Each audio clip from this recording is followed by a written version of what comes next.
El sexenio del presidente Ernesto Zedillo lo marcó la crisis económica, la devaluación del peso y el rescate bancario que benefició a una cúpula empresarial a cambio de sumir a millones de mexicanas y mexicanos en la pobreza.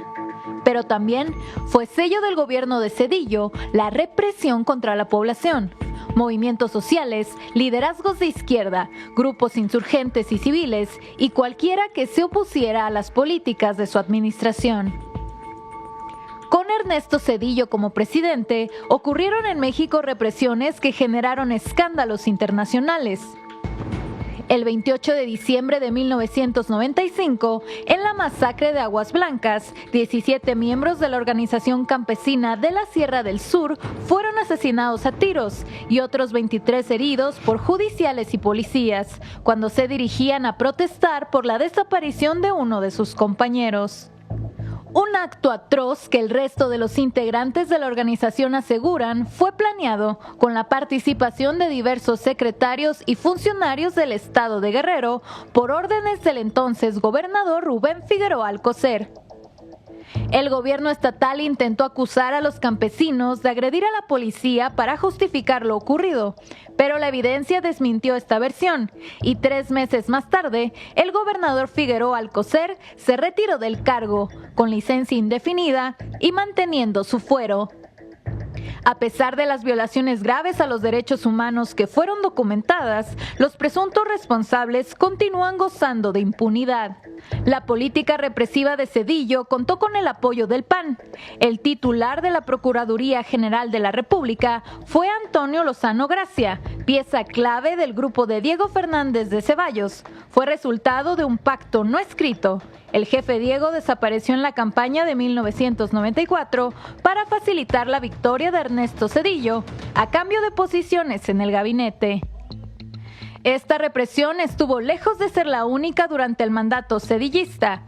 2 años más tarde, en la localidad de Acteal, en el municipio de Chenaló, en la región de los Altos de Chiapas, en el contexto del levantamiento zapatista, en el que las desapariciones y homicidios eran la norma, el 22 de diciembre de 1997, un grupo paramilitar disparó armas de uso exclusivo del ejército contra la organización indígena Las Abejas, mientras el grupo de indígenas tzotziles se encontraba orando en una ermita. La masacre se prolongó por más de 8 horas y dejó 45 muertos, entre estos mujeres embarazadas, niñas y niños, así como 26 heridos graves y víctimas que murieron por heridas con armas punzocortantes o disparos recibidos por la espalda. De nuevo, la administración de Zedillo, a través de su secretario de Gobernación, Emilio Schweifert, intentó deslindar al gobierno federal de su responsabilidad en la matanza, algo que fue desmentido, ya que, como el mismo Schweifert admitió, tuvo conocimiento meses antes del ambiente de violencia en contra de la comunidad de la región. Una omisión que le costó el cargo a Emilio Schweifert. La reparación o reconocimiento de la responsabilidad del gobierno en estos hechos no fue dada por Zedillo, sino hasta 2020, 23 años después de la masacre. En los años siguientes, los ataques en zonas predominantemente indígenas continuaron. La madrugada del 7 de junio de 1998, en el municipio de Ayutla de los Libres, en Guerrero, 10 miembros de la comunidad indígena y un estudiante fueron asesinados por elementos del ejército mexicano en una escuela en la comunidad de El Charco, a donde acudieron para participar en una consulta popular. No estaban armados. Luego de ser rodeados, la balacera se prolongó durante 6 horas. Algunas víctimas recibieron el tiro de gracia y por varios días, más de 3,000 indígenas mixtecos quedaron bajo cerco militar. Otro episodio de la guerra de Zedillo contra la población indígena que buscaba su autonomía ocurrió a pocos kilómetros de Acteal, el 10 de junio de 1998, en el municipio de El Bosque, en Chiapas.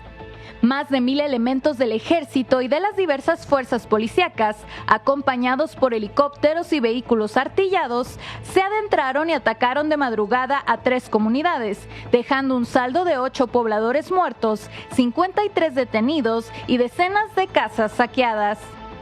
El gobierno argumentó que el operativo fue legal, sin embargo la evidencia apuntó a que la matanza fue una ruptura más del compromiso gubernamental y optar por el uso de la fuerza en lugar del diálogo con la población. El Barzón surgió en 1993 como un movimiento social de agricultores endeudados con los bancos ante las altas tasas de interés y la apertura de las importaciones por el Tratado de Libre Comercio de América del Norte. Inconformidades que con el lema "Debo no niego, pago lo justo" estallaron en fuertes movilizaciones en distintos estados del país, a las que se sumó parte de la clase media afectada por la crisis económica. En la guerra social entre los deudores y la banca, Zedillo tomó el lado de los banqueros, reprimiendo las manifestaciones y promoviendo la ley Zedillo en contra de los deudores para proteger a los bancos y acreedores. La violencia dictada desde el Estado marcó los sexenios de Zedillo y su antecesor Carlos Salinas, pues entre 1988 y 1997 se produjo una persecución sistemática de la oposición y de miembros de partidos como el PRD, que provocó la muerte de más de 600 militantes del PRD, crímenes que nunca fueron esclarecidos. ¿Por qué ponemos esto? Primero, para que, siempre lo he dicho, lo dijimos el 2 de octubre del 2024. ¿Quién fue el responsable de una represión ordenada? Pues el presidente de la República de entonces. Esto es solamente para que los jóvenes de nuevo conozcan el ambiente que se vivía en aquella época. ¿Por qué lo ponemos? Porque el debate hoy es el autoritarismo. Así lo quiso poner la oposición. Es autoritario llamar al pueblo de México a votar por el Poder Judicial. Es autoritario que haya libertad de expresión, que se pueda decir lo que uno quiera en cualquier medio. Es autoritario que no se censure. Y no estamos más que informando desde los distintos puntos de vista, y que el que escucha la mañanera, el que lee un artículo, tome su propia decisión, su propia forma de ver el mundo y de ver la historia de México. Entonces, así como hay una acusación directa a la presidenta de la República de que es autoritaria porque hay elecciones en el Poder Judicial, pues vamos a hablar de épocas donde se vivió el verdadero autoritarismo vinculado con la represión. Cuando hay un momento de autoritarismo que tiene que ver con represión a movimientos sociales, movimientos indígenas, cuando tiene que ver con asesinato desde el Estado de dirigentes sociales, entonces hablemos de autoritarismo. Es nada más para que quien nos escuche y quien lee y quien escucha los medios, pues haga sus propias reflexiones y lea